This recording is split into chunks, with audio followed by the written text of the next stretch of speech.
এই যৌগে আয়রনের সক্রিয় যোজনী কত? তো সক্রিয় যোজনীর জন্য আমরা অক্সিজেনের জন্য লিখতে পারি এখানে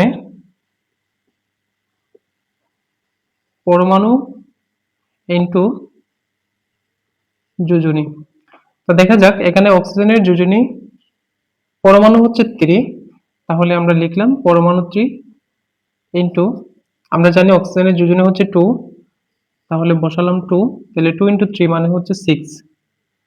তাহলে আমরা বুঝতে পারলাম যে অক্সিজেনের পরমাণু এবং যোজনীর গুণফল হচ্ছে 6।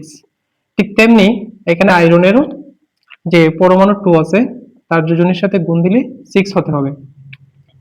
এখন যদি আমরা আয়রনের সক্রিয় যোজনী বের করতে হয় তাহলে আমরা লিখব আয়রনের পরমাণু হচ্ছে 2 ইনটু, আমরা কিন্তু অনেকেই জানি না যে এই যৌগে সক্রিয় যোজনীটা কত, কিন্তু আমি আগেই বলেছিলাম যে তাদের পরমাণু এবং যোজনীর গুণফল 6 হতে হবে, তাহলে ইকুয়াল টু আমি দিলাম 6।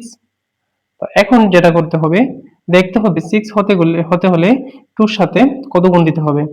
তো আমরা দেখতে পাচ্ছি 2 এর সাথে যদি আমরা 3 গুণ দেই তাহলে 2 ইনটু 3 মানে হচ্ছে 6।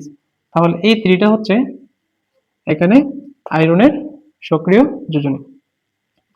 তো এখন যদি আমরা আয়রনের সত্য যোজনী নির্ণয় করি তাহলে এখানে আমাদেরকে আয়রনের সর্বোচ্চ যোজনী বসাতে হবে। তাহলে আয়রনের সর্বোচ্চ যোজনী আমরা জানি 3, তাহলে সর্বোচ্চ যোজনী বসালাম 3 মাইনাস সক্রিয় যোজনী হচ্ছে আমরা এখানে পেলাম কত, সক্রিয় যোজনী আমরা পেলাম 3, তাহলে বসালাম 3, তাহলে ইকুয়াল টু 0। তার মানে ফেরিক অক্সাইড যৌগে আয়রনের সুপ্ত যোজনী হচ্ছে 0।